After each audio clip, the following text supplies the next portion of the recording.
Olá pessoal, tudo bem? Esse é o podcast Dá Pra Cuidar, onde a gente vai falar um pouco sobre o filme Dá Pra Fazer, onde a gente vai dizer, muito sobre os personagens, vamos falar um pouco das abordagens, e ficou um podcast muito gostoso de assistir, de ouvir, e que vocês possam aí aproveitar muito sobre a nossa conversa.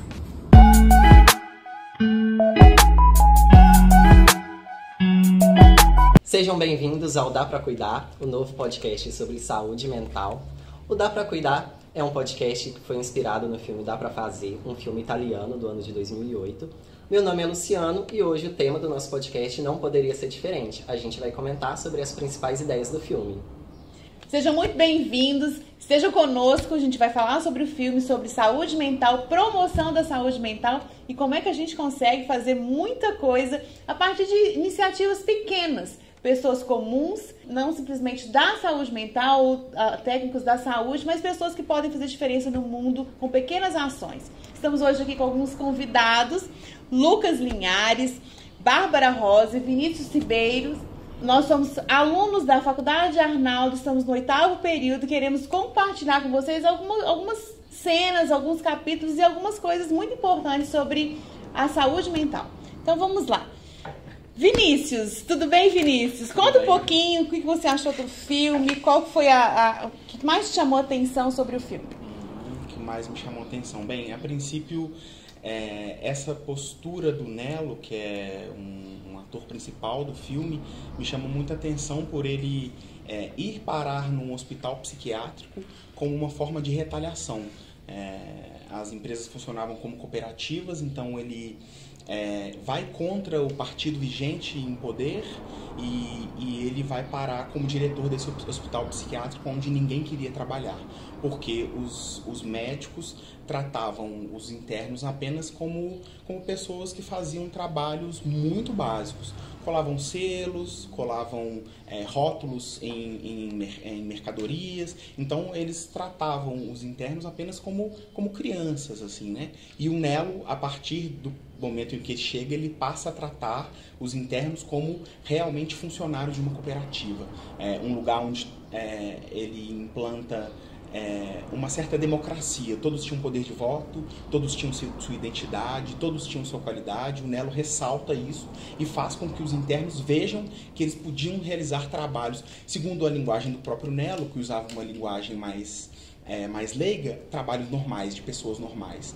Então, os próprios internos, a princípio, duvidam de si, mas depois passam a acreditar e realizar trabalhos que realmente modificaram toda uma era, né, da luta manicomial e tem vigência até hoje, com vários hospitais funcionando no mesmo modelo. Então, isso é bem, na minha visão, bem relevante. É importante destacar também que o Nelo identificou perfis entre esses pacientes, que são ali também curtidos com vários diagnósticos, onde ele pode identificar um coordenador, uma pessoa que é mais difícil de lidar por certa tarefa, por ter uma atitude mais convicta, de que ele pode tomar razão, uma pessoa que ali em virtude do seu diagnóstico, ele saber ser separador ali dos processos para que pudesse andar na esteira da cooperativa. Então, isso é muito importante a gente destacar, porque parece que eles não conseguiriam fazer nada, por serem pessoas que não teriam solução. E o Nelo enxergou isso neles e fez ali uma visão totalmente diferente, onde fez a construção dessa cooperativa da forma de trabalho. E eles se sentiam, assim, úteis, para fazer os processos relevantes ali para a construção, Tudo era pontuado num contrato. Então, se faltar alguém, eles já tinham ali uma certa insegurança em construir o trabalho. Eles entendiam que tinha uma organização entre todos. A gente pode dizer, então, Bárbara, que o Nelo estava ali descongelando habilidades e trazendo para os participantes ali da cooperativa aquela visão de que realmente eles são pessoas que tinham habilidades comuns e que poderiam realizar trabalhos além daquilo que é só mecanismo, mecânicos, ou então coisas mais simples. E você, Lucas, o que você achou do filme? É muito interessante que o que a gente estuda, é a questão de acolher e de ouvir sem julgamento. Foi a forma que ele chegou lá na cooperativa, por mais que foi uma retaliação, mas ele soube trabalhar com aquelas pessoas ali que estavam num estado mental que normalmente as pessoas julgariam como doidos, como pessoas que não têm como fazer algo, e ele não, ele chegou e tratou cada um como uma pessoa, deu a identidade para eles, né? E trabalhou, tipo assim, a habilidade de cada um, por mais que o problema mental, alguma coisa que eles tinham, ele ignorou, assim, e pôs o que eles sabiam fazer, e a gente viu o resultado de uma pessoa que não é da saúde mental, não é médico, não é nada, mas só com o poder de acolher, ouvir, sem julgamento, né? Teve um resultado muito grande, né? Com esses, a gente pode chamar o Carl Rogers aqui nessa conversa, né? E falar que Nelo teve ali aquela questão da empatia, né? De poder colocar-se no lugar do outro e tentar sentir exatamente aquilo que o outro sente. Sim, Nelo enxergou nos pacientes muito além de um diagnóstico, ele enxergou potencialidades nas pessoas. Isso é muito importante. Ele não anulou as potencialidades. Exatamente. Ele fez com que elas fossem expostas por eles, né? E ali trouxeram um pouco ali de domínio de responsabilidade. Por mais que a gente ache, né, ou a sociedade veja que essas pessoas não têm autonomia para executar certa demanda. E isso pode ser um engano, né? A gente pode ser surpreendido com isso. O que eu acho interessante, vou voltar para você. Que assim, não se nega a loucura, né, gente? Não existe a questão de, tipo assim, não tem problemas ali, existem transtornos, né? Não se nega a loucura, não se nega também, não se dá as costas para as verdades, mas abre-se janelas para as possibilidades. O que você acha? Eu acho que você falou uma palavra interessante nesse aspecto de descongelar potencialidades, mas a princípio ele identificou potencialidades que já estavam à mostra, né? Só que quem estava ali no comando, os médicos, com uma visão mais como se fossem onipotentes, não enxergavam, se recusavam a enxergar. Voz, né? Única voz, se recusavam a enxergar as possibilidades que aqueles que os internos tinham.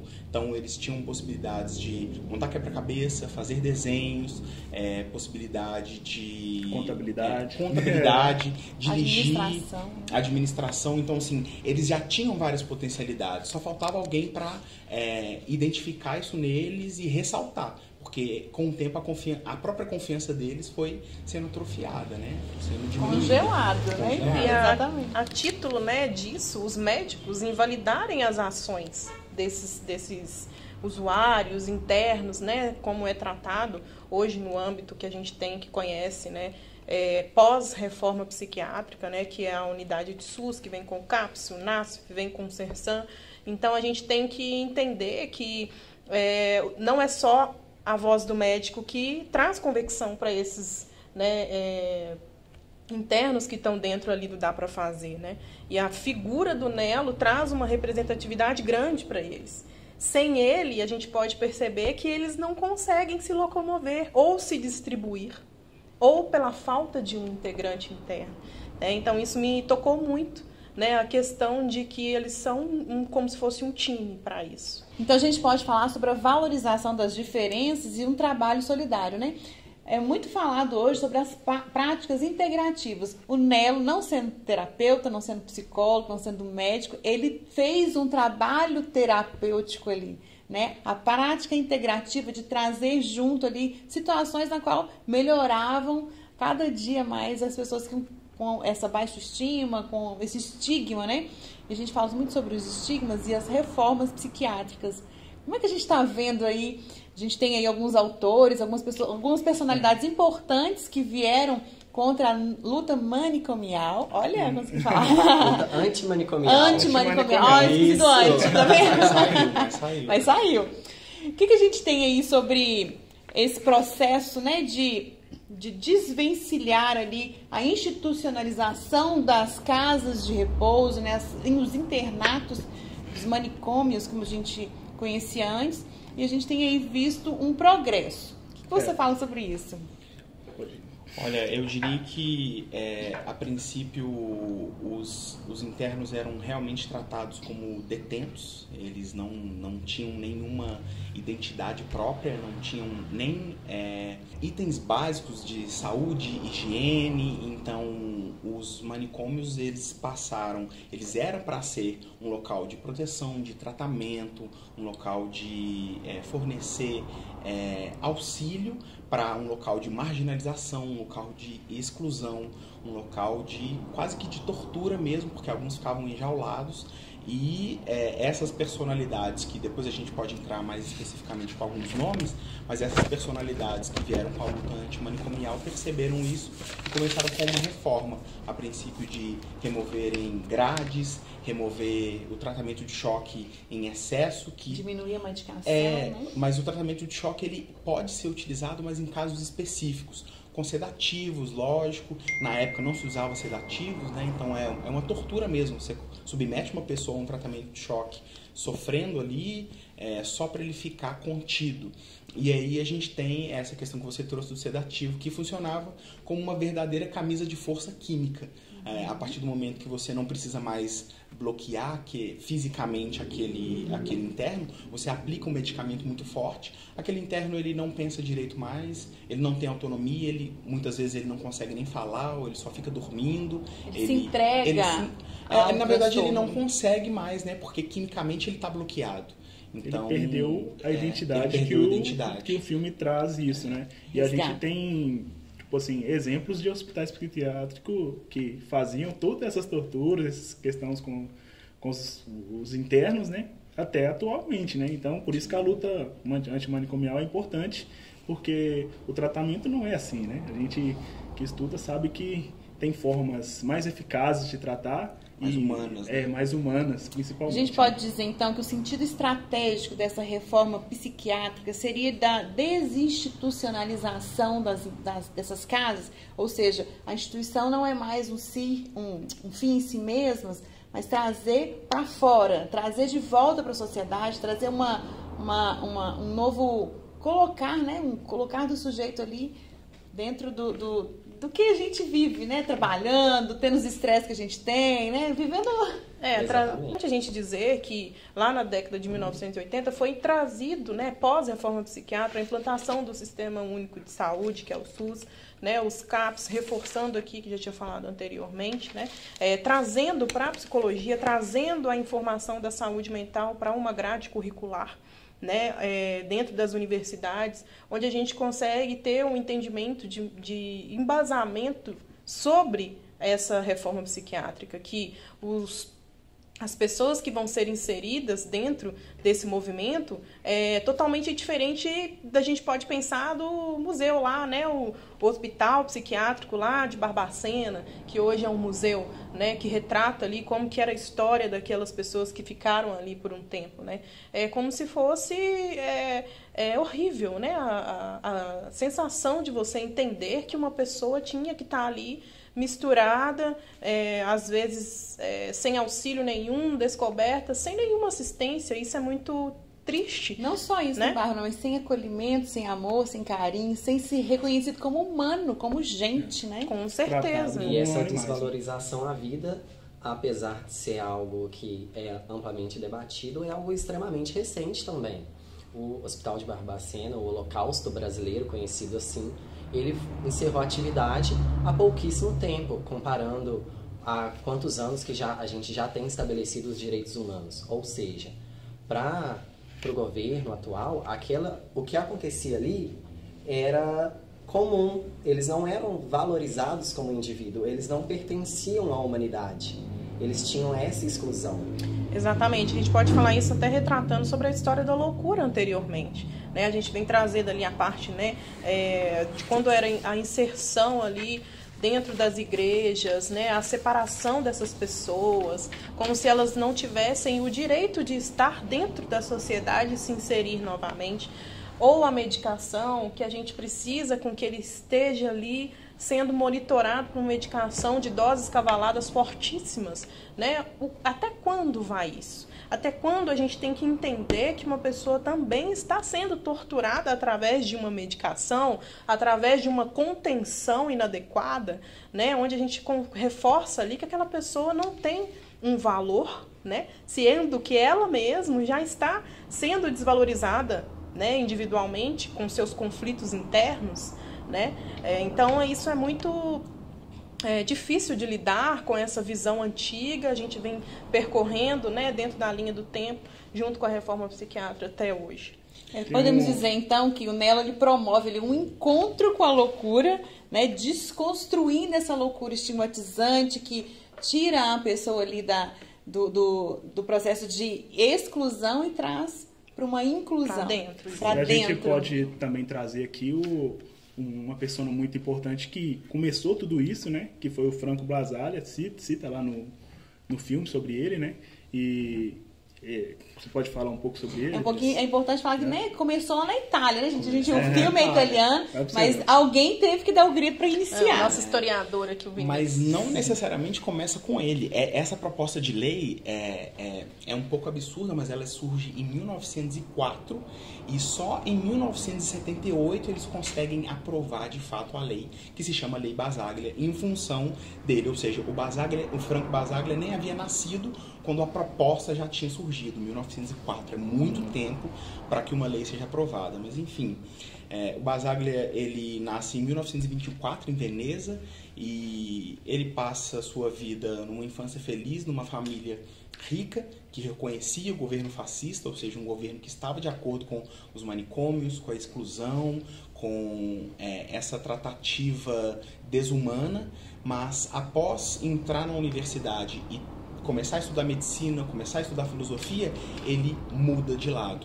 Então ele se filia a de certa forma, um partido antifascista, e ele começa nessa luta contra essa exclusão já na universidade, né? Contra a exclusão, contra a tirada de direitos ou o fato de ignorar os direitos humanos das pessoas. Em 1961, depois de formado, depois de trabalhar com isso, ele se torna o diretor do Hospital Psiquiátrico de Gorizia, que ficava no nordeste da Itália. Então, a partir dali, alguns artigos relatam que, nas palavras dele, ele começa com uma luta solitária e ele começa a ver como que esses lugares eram tristes, esses lugares eram desumanos, esses lugares eram locais que deveriam, em tese, promover saúde, mas eles estavam promovendo o adoecimento. Ou seja, um link com o que a Bárbara disse é que eles entram com algum transtorno, mas a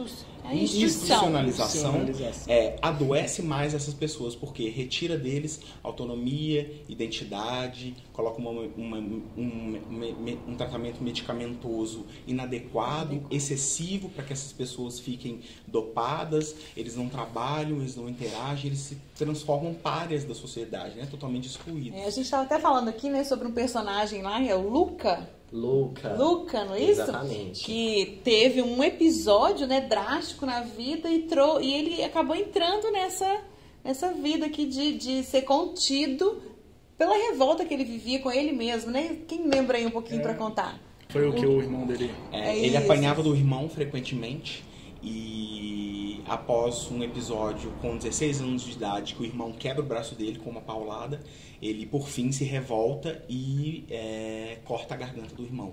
Ou seja, foi um episódio, a gente não...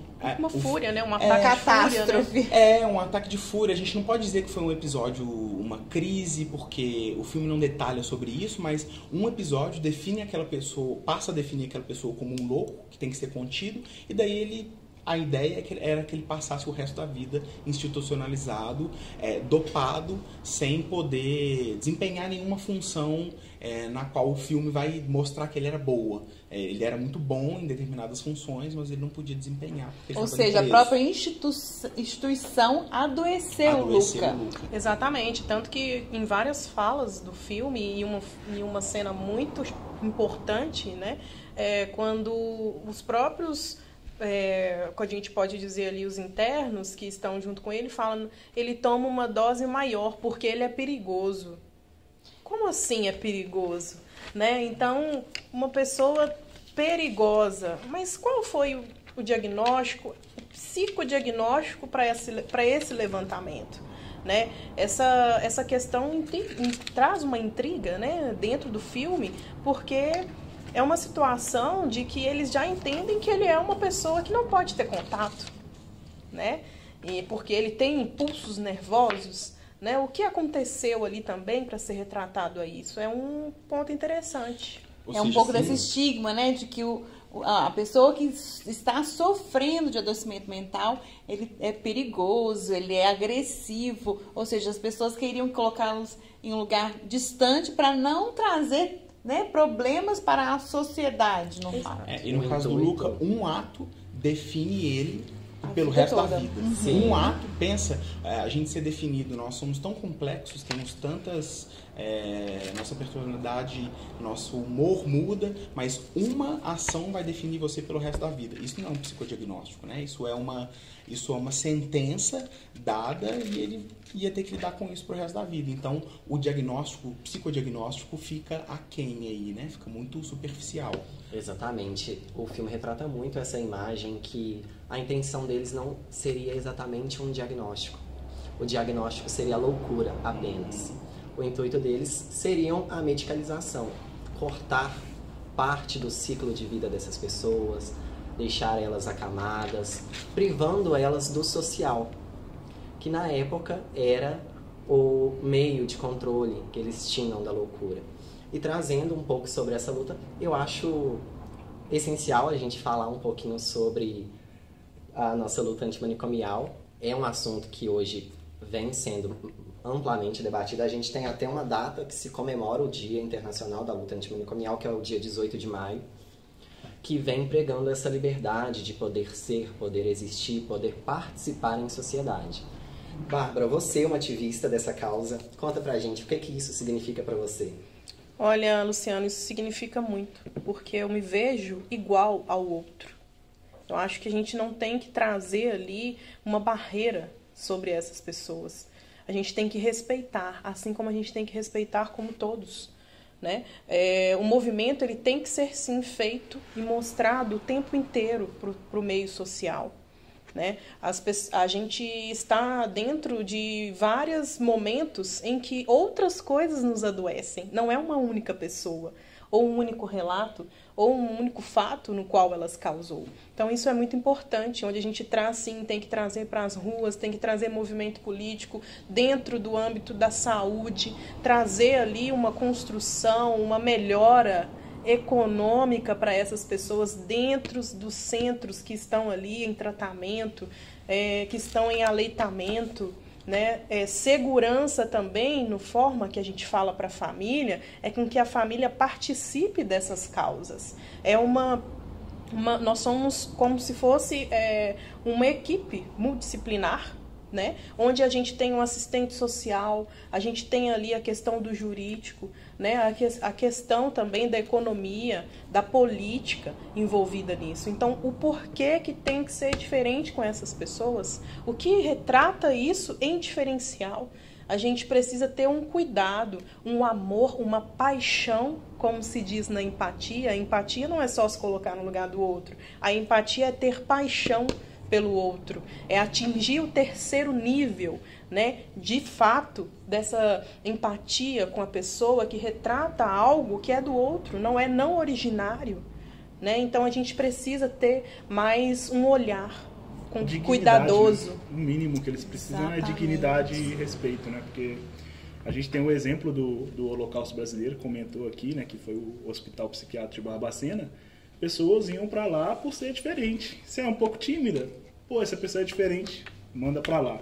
Tipo assim, além dos problemas psiquiátricos, que a gente sabe que não funciona o tratamento nos hospitais, pessoas diferentes eram mandadas pra lá simplesmente por ter uma personalidade diferente. Muitas vezes, né? Pessoas tidas como pessoas problemas, né? Por exemplo, uma família tem um filho que é alcoólatra, ele não quer largar o alcoolismo, né? Já ocorreram tentativas. Interna lá, porque lá eles vão conter essa pessoa e passava às vezes o resto da vida institucionalizado. Ou alguém envolvido com drogas, o que é muito comum nos hospitais psiquiátricos até os dias de hoje. Boa parte deles tem alas específicas para pessoas com dependência química. Então, o hospital é psiquiátrico, mas a internação vai servindo para outros fins. Por quê? Porque isso movimenta o lado financeiro, então existem outros interesses. Sem contar figuras políticas, prisões ali, detenções, institucionalizações políticas. Então você está sendo um problema para a sociedade, bem, eu vou te internar naquele lugar e lá você vai ficar. Você está sendo um problema para determinado partido, bem, como retaliação, as pessoas contra você vão te internar, você vai ser torturado, ou mesmo ficar ali já é uma própria tortura em si, né? Porque ficar ali trancafiado já... Essa seleção é importante dizer, né, que na época, quando a gente começa a entender e pesquisar sobre a história da loucura, por exemplo, uma mulher, por ela ter tido um filho, ou por ela ter tido uma relação antes do casamento, ela tinha que ir para o manicômio.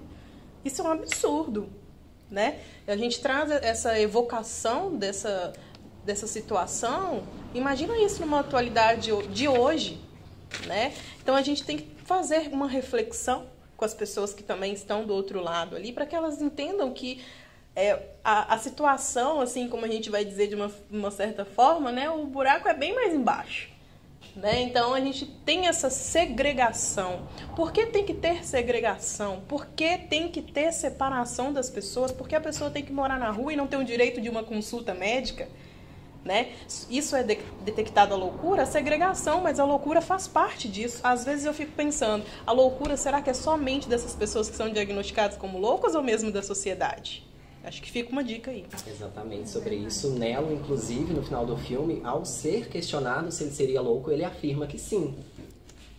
Dizem que é de médico e louco, todo mundo tem um pouco. Pois é, então assim, isso é muito legal, porque ele fala que ele tá lutando pelos loucos, e então eu sou um louco. Gente, e acaba que a gente vem trazendo aqui uma situação que é uma loucura a gente fazer pensar. As pessoas assim, nossa, será que existe tudo isso mesmo? Então, assim, eu vejo essa parte que o Nelo expressa isso no filme, muito bacana. E isso, eu me vejo ali também numa situação com eles, porque ele não está lutando por ele, por um ideal, por algo de dinheiro, e tanto que ele mesmo coloca o dinheiro dele lá para simular que ele está pagando as pessoas que estão ajudando ali na Cooperativa 180, né? Então, poxa, como que a gente lida com essa situação, né? A gente pode trazer também um conceito da filosofia, que é o conceito da estética, né? Ciência que estuda o belo. Porque a nossa sociedade, por muito tempo, trouxe um estigma, né? Uma régua de medir. Então, a partir do momento em que a pessoa sobe um pouquinho, ou desce um pouquinho dessa régua, ela precisa ser consertada.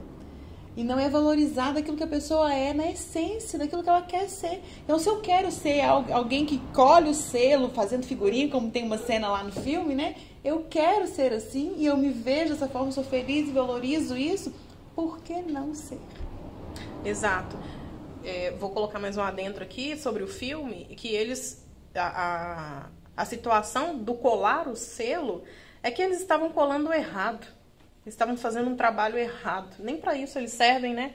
Mas não era isso. Nelo conseguiu enxergar que aquilo era um desenho. Eles estavam colando de forma errada porque era um desenho. Ele estava projetando um desenho ali. Eles estavam fazendo muito além, né? Do que eles simplesmente colar um selo. Muito além de uma percepção de uma pessoa que só chegou ali, eu vou ter que fazer isso, eles não são normais. Como assim? Ele está fazendo um desenho, ele está trazendo às vezes uma história dele ali, ele deve estar retratando um episódio dele ali que ele não consegue dizer ou falar. Então, isso é interessante. E é engraçado que o Nelo, após verificar isso, né, ele pega as cartas, ele vê um desenho feito, ele tem que tentar convencer o diretor do hospital que não acredita. Ele diz, não, sabe, essa habilidade ela não existe. Ele já estava convicto de que o tratamento era esse. Vamos dopar essas pessoas e eles não são capazes, são incapazes. Então, à medida que o filme vai passando...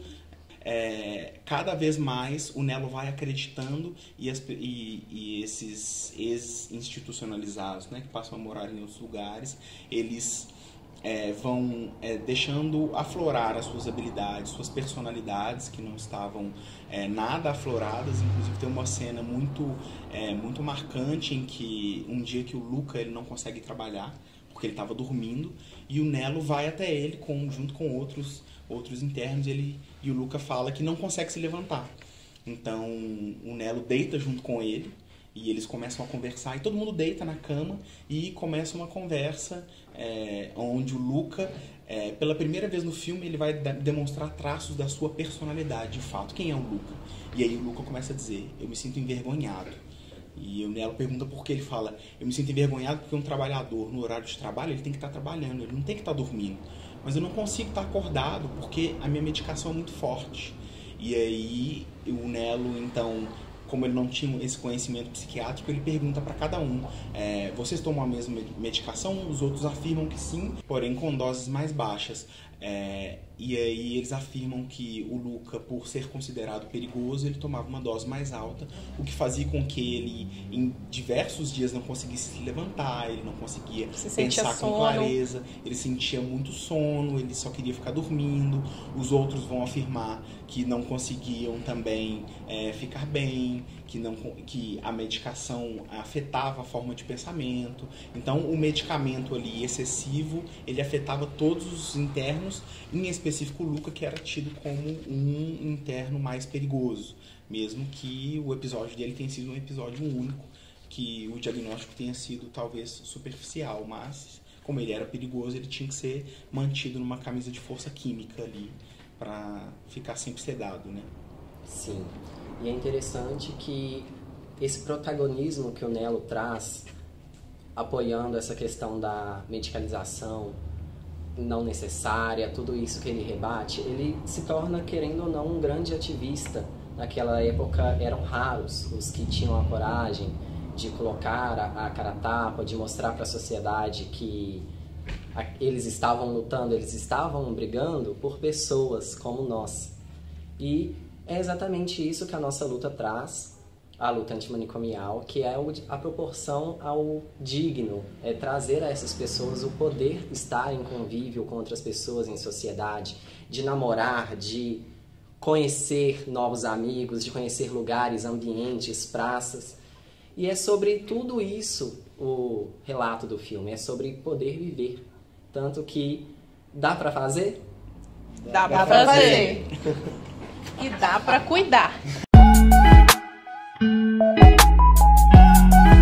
Quando a gente fala de saúde mental, logo a gente pensa no problema. Mas a gente quer aqui promover a saúde. Muitas vezes a gente vê pessoas adoecidas e não sabe para onde ir. E como a gente tem falado bastante sobre como cuidar, dá para fazer o cuidado com pessoas que sofrem, né? A gente não pode também negar que existe um sofrimento emocional, existe o adoecimento mental, mas existem também caminhos que a gente pode percorrer e alcançar aí uma qualidade de vida muito melhor. A gente estava falando aqui um pouquinho sobre o Didio, que é um dos personagens que aparecem lá no filme que a gente tem debatido aqui. E em uma intercorrência acontece que ele tira a própria vida, né? Ele faz o autoextermínio ali dentro do decorrer do filme por causa de uma situação. Conta pra gente, como é que foi lá a situação do Didio? Sim, o Didio, ele se apaixonou depois de começar a trabalhar, ele adquire mais independência, por fim ele começa a gostar de uma moça e acaba que eles vão em um encontro, tudo começa a acontecer bem, mas devido à sua condição, o filme não necessariamente trata especificamente da condição dele. Que a gente pode especular de um diagnóstico, uma possível esquizofrenia devido à sua paranoia de que os alimentos feitos em casa possuem veneno. Então ele estava consumindo na casa dessa moça um alimento e aí, quando ela disse que era uma torta feita em casa, ele cospe no prato, porque tinha veneno. Segundo ele, tinha veneno. Então ele vira piada no meio da festa, ele fica muito mal, mas ocorrem várias situações, ocorre uma briga, eles vão para a delegacia. Por fim, ele ouve essa moça dizendo que ele era um coitado, como justificativa, para que eles não fossem presos, para que eles não sofressem nenhuma retaliação, né, da polícia, porque eles causaram essa confusão na festa. Ela disse que ele era um coitado, que ele não tinha capacidade de tomar as decisões por si mesmo, ele não sabia o que ele estava fazendo. E ele acaba ficando muito chocado com aquilo e depois ele comete o autoextermínio. O que a gente pode pensar sobre isso seriam possibilidades de intervenções que a gente tem estudado, tem tratado nesse semestre, que são intervenções que poderiam evitar esse quadro e poderiam trazer um grande auxílio para o Gígio. Por exemplo, um plantão psicológico nesse momento de intenso sofrimento, com um profissional de aconselhamento psicológico, ele poderia conseguir se abrir, ele poderia falar do seu sofrimento, ele poderia ali conversar, eles poderiam encontrar juntos uma solução, uma possível válvula de escape para aquele sofrimento, para que ele não tirasse a própria vida. Então, a gente vê essas áreas da psicologia, como plantão, psicoterapia breve, como esses canais, esses focos, onde a pessoa pode recorrer a qualquer momento, quando o sofrimento estiver muito intenso.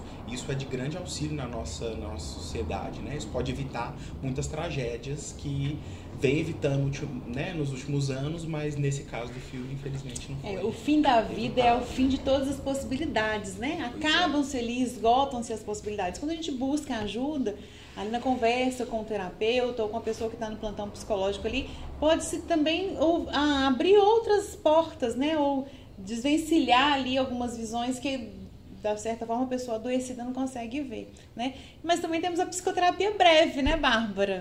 A gente tem a psicoterapia breve que, por exemplo, nesse caso, se estivesse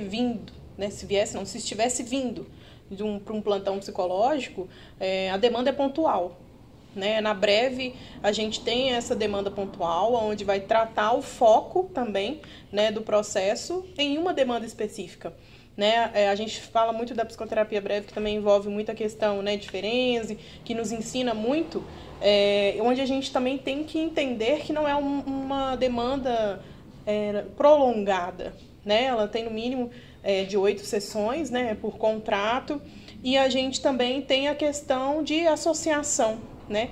A pessoa pode fazer a sua associação livre, porém ela tem um foco.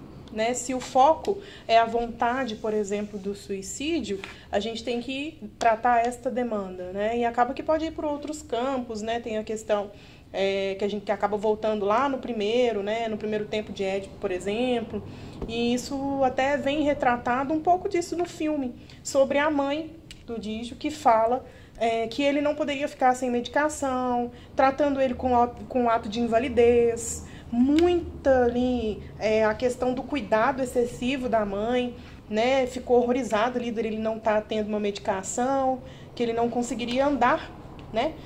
Como um indivíduo na sociedade, que ele não poderia fazer as coisas que ele estava fazendo, né? Então, isso é muito importante a gente relatar, porque muitas das vezes não existe também, colocando ênfase de casos, não existe uma demanda média, simples. No plantão psicológico, a gente atende todas essas demandas. A gente não extingue ali os processos, né? E a gente trata o sintoma. A gente não trata a patologia, né? A gente tem que focar ali na parte onde a gente vai acolher, né, esse indivíduo. Fala muito também no aconselhamento psicológico, que é o principal, acolhimento, né? E a gente falando sobre autoextermínio, a gente pode pensar, a pessoa está doente há muito tempo, já pensou sobre isso, mas muitas vezes é de repente, né, Lucas? Como é que a gente pensa num psicodiagnóstico para alguém que comete o suicídio ou que tenha, né, a busca por eliminar aquela dor que ela está sentindo ali? Como a gente viu no filme, cada personagem tem uma característica, né, que provavelmente a gente pode considerar um diagnóstico que não foi explorado, mas assim, a gente não está questionando o diagnóstico, a doença, o que a pessoa pode vir a ter, né? A gente está questionando os métodos de tratamento que ela tem, né? Mas o diagnóstico é muito importante porque assim vai saber como tratar, né? Não é jogar no hospício e deixar do jeito que acontece, né? Que acontecia. Então, o diagnóstico é importante para isso, para saber como tratar, né? Vai entender o que a pessoa está passando, qual que ela tem. Isso, qual que é os caminhos? Tem a terapia? Tem casos que vai precisar de remédio? Tem, né? Mas tem casos que, igual a gente vê no filme, pode melhorar só tendo um acolhimento, tendo uma atenção melhor, né? Então, tudo é importante, né? É a multidisciplinaridade que a gente estava falando. E no filme, o Nelo, que é o sindicalista que fez todo o processo, né? Ele não tem conhecimento. Mas a gente vê no decorrer do filme que as coisas vão mudando. Tem uma pessoa, o próprio hospital percebe que o que ele está fazendo está melhorando a saúde das pessoas ali, né? No caso do suicídio, foi uma fatalidade que aconteceu, que talvez se tivesse já estruturado de forma com profissionais, né? Com psicólogos, com outras coisas que, tipo assim, percebendo ali o acontecimento, poderia ser evitado, né? Então, por isso que é importante ter o acompanhamento e o diagnóstico também, porque tem casos que precisam, né? Interessante que até o médico que era contra o Nelo no início, depois ele também assume parte da responsabilidade, né? Conversando com o Nelo, ele fala, olha, você não pode parar, você não pode descontinuar o trabalho que estava sendo feito, porque trouxe muitos benefícios, a responsabilidade também é minha.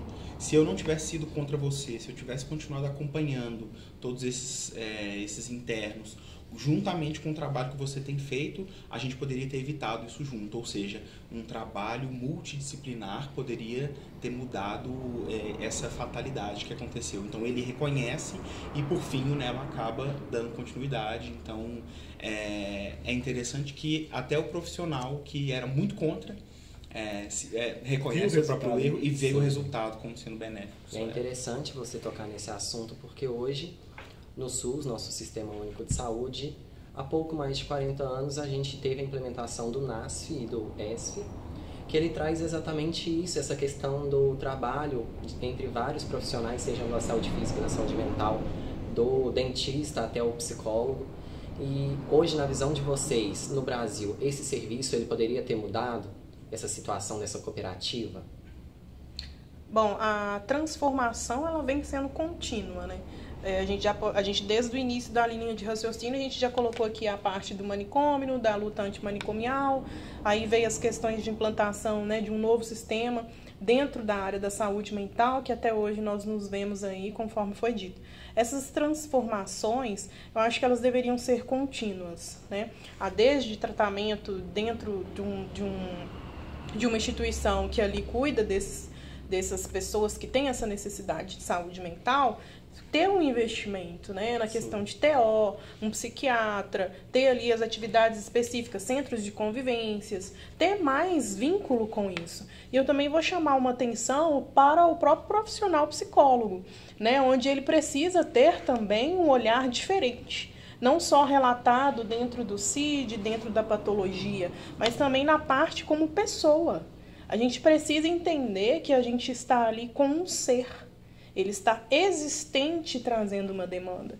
Então é preciso a gente também se colocar naquele lugar onde a gente também analisa o processo, né? Ter uma transferência ali com essa pessoa e entender, né, essa parte dessa transformação, para que a gente possa também ter embasamento de por exemplo, né, uma condução num caso desse específico clínico, por exemplo, nesse momento desse autoextermínio que aconteceu, pelo fato da escuta dele, de ouvir que ele estava sendo um coitado, sendo que no momento ele só queria dar amor, ele queria conhecer o outro. Tem uma cena também no filme onde a própria figura, né, onde a moça no qual ele se apaixona, que ele estava fazendo o trabalho lá dentro da casa dela, que ele fixou ali a tatuagem que ela tem nos pés, ele criou um vínculo afetivo com ela, né, no primeiro momento, e ele entregou tudo e ela já assustou e depois voltou lá no processo. Então, assim, ele teve uma situação de afeto com ela forte, ele criou um laço com ela.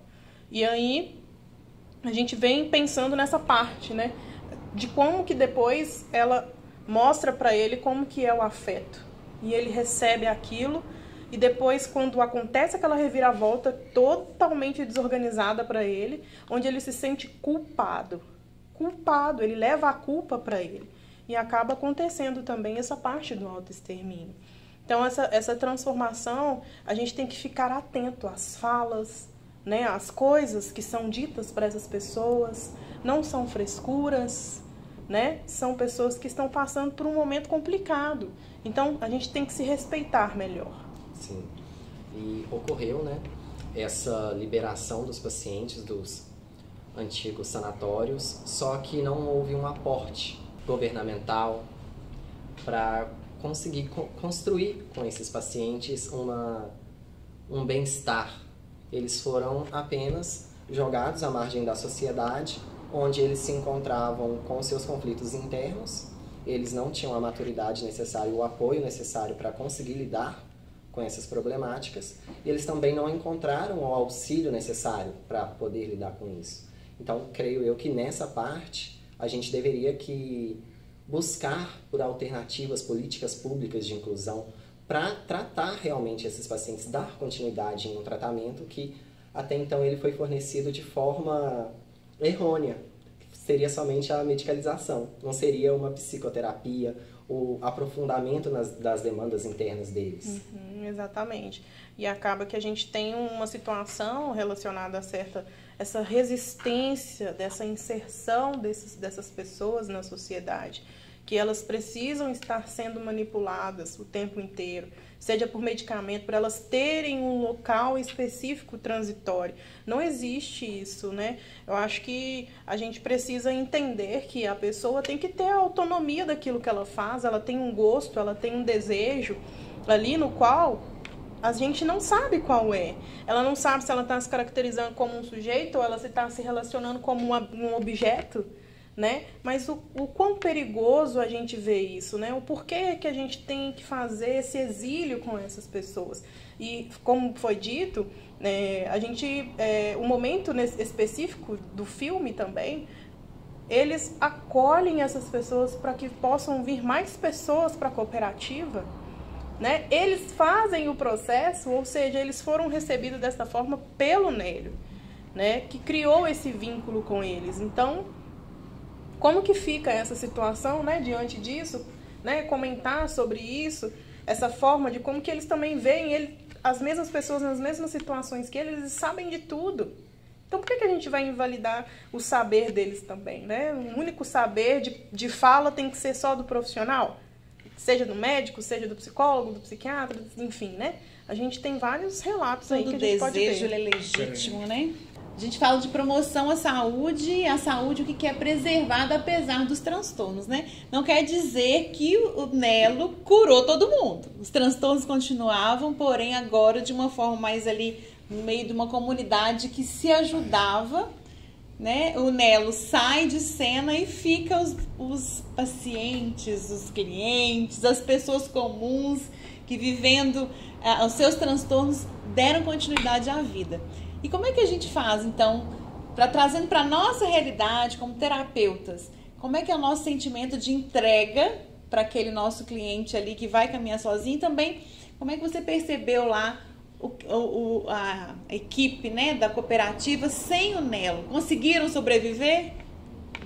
Bom, foi uma saída, né, onde também foi muito dura para o Nelo, né, uma situação difícil no qual ele teve que enfrentar a perca, né, de uma pessoa no qual para ele, né, se considerava importante, que é o Dígio, né? E aí ele sai de cena da parte da cooperativa, vai trabalhar em outra finalidade, e aí fica a cooperativa em movimento, né? Mas também com aquelas reclusões. Ali já tinham o poder de cuidado que tinham sobre os pacientes da cooperativa naquele momento era do médico, dos enfermeiros. Então, era difícil de lidar com aquele movimento ali, onde eles não tinham direcionamento, que muitas das vezes eram contidos. A gente vê cenas dos enfermeiros contendo, por exemplo, um ator do filme, no qual agora eu não lembro o nome, mas era aquele que era o percussor, como se fosse o coordenador ali da cooperativa. E ele fica muito nervoso, ele fica alterado. Ai, o que eu vou fazer agora? Quem vai comprar isso? Né? Tem a questão assim, do Ozzy, que ficou muito sozinho, né? Onde ele fazia aquela prática de organização, e a questão de que não parou. A gente teve pessoas que ficaram mais, né, fora de cena, por exemplo, o Luca ficou fora de cena, né, mas a questão dali ficou em movimento. Eles continuaram, eles queriam prosseguir com o contrato que eles tinham para fechar em Paris. E o Nelo ficou recluso em sua casa, mas ele teve ali uma volta para a realidade ali, né, daquela amiga que ia visitar ele, né? A gente pôde ver ali uma situação da cena do filme onde... Retomada da vida, né? Uma retomada da vida. E onde uma situação do filme que onde ela entra na casa do Nelo, tá tudo ali sem tudo jogado, sem fazer nada, sujo, fumando muito, né? Perdido ali naquela visão. Desorganizou. Ele sentiu aquilo, né? Como se fosse uma depressão. E aí veio a questão onde ele ficava assim, nossa, o que eu faço agora? Né? Ele ficou num sentimento que ele virou as costas para a cooperativa, né? E não foi isso, né? E teve aquela reviravolta toda vindo com a concretização lá de que não foi culpa dele, não foi culpa do médico, nem nada disso, né?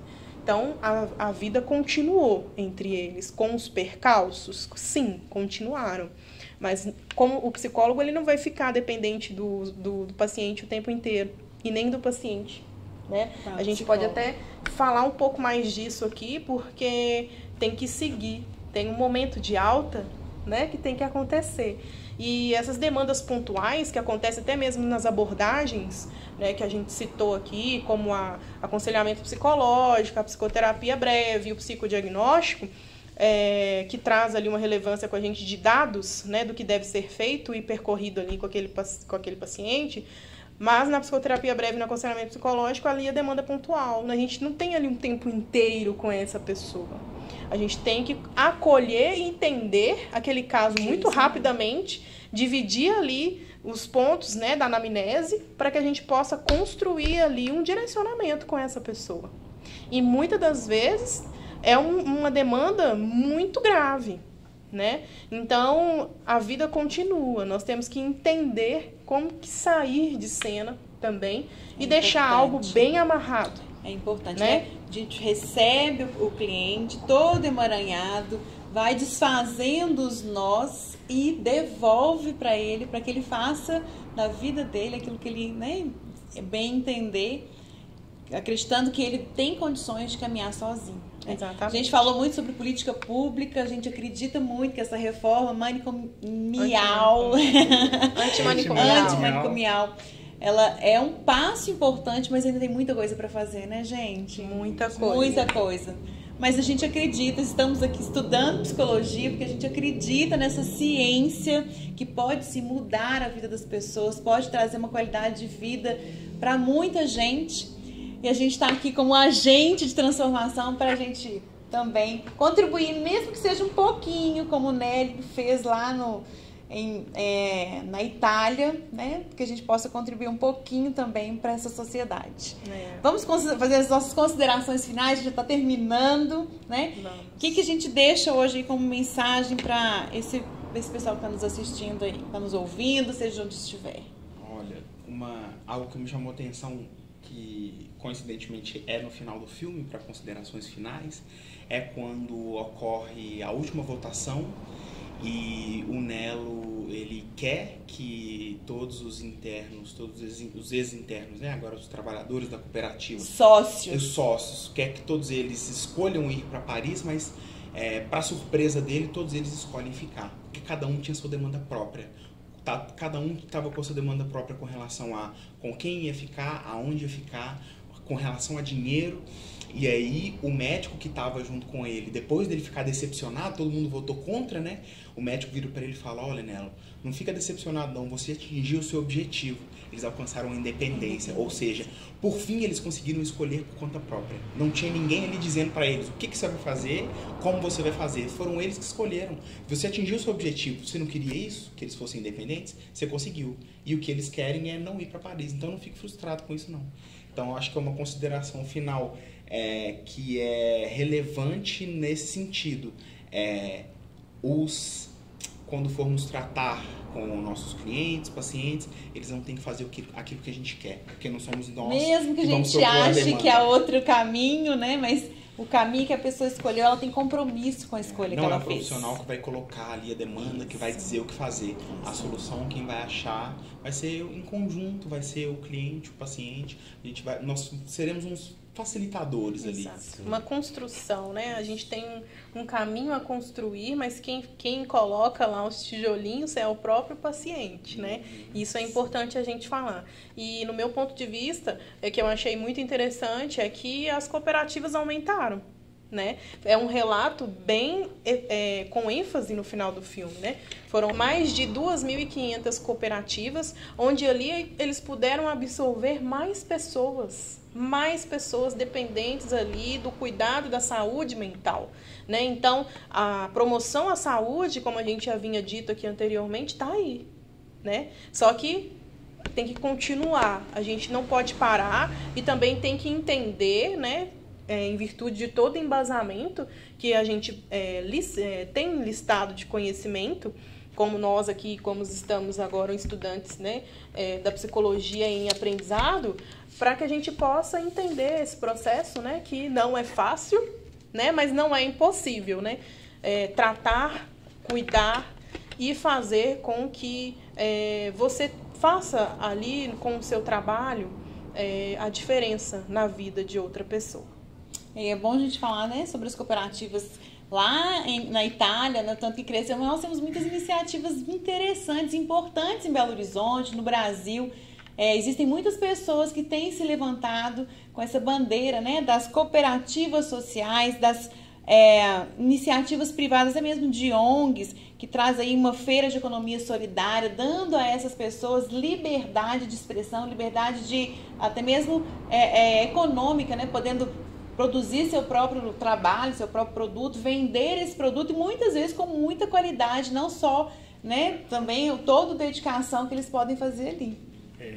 Nas considerações finais, né, uma cena também que eu achei muito legal do filme, que vai pro final também, que é esse momento de o hospital perceber que fez diferença ali nos pacientes, né, e também o momento de os pacientes criaram tanta independências que ficaram, tipo assim, que quando o Nelo, tipo assim, saiu do grupo e foi viver a vida dele e tal, eles se reuniram e agora foi o momento deles acolherem o Nelo, né? Tipo assim, fizeram uma reunião, eles discutiram, chegaram a uma solução e foram agora, tipo assim, tudo que o Nelo trouxe para eles, que tiraram ele, ajudaram ele, eles foram lá buscar ele de novo. Não, você precisa aqui estar com a gente e tal. É uma mensagem muito legal que tanto no filme passa, né, de que a cura tá aí, é só, tipo assim, não precisa de tortura, não precisa sofrer e uma formação importante, né, o filme é baseado em história real, quanto as cooperativas que existem e é um exemplo aí, né, na luta. Então quer dizer que nós como terapeutas, uma hora a gente também precisa de ajuda, né? Sempre. Não somos isentos aí, nenhuma situação que a gente pode ser acometido. Exatamente. E diante de todo esse exposto, nada mais justo do que a gente concordar que dá sim para cuidar. A gente não consegue cuidar sozinho, a gente precisa de ajuda de outros profissionais, de um trabalho multidisciplinar, para a gente conseguir promover a qualidade de vida, o bem-estar, promover a individualidade dos nossos pacientes. E é isso. Eu queria agradecer a participação de vocês no nosso podcast, no nosso episódio piloto. Nós que agradecemos. E dá pra fazer, não dá, gente? Dá pra fazer. Com certeza dá pra fazer. Deus abençoe vocês e até mais. Galera, diante de tudo isso, o que a gente pode afirmar é que dá pra cuidar. Dá pra cuidar!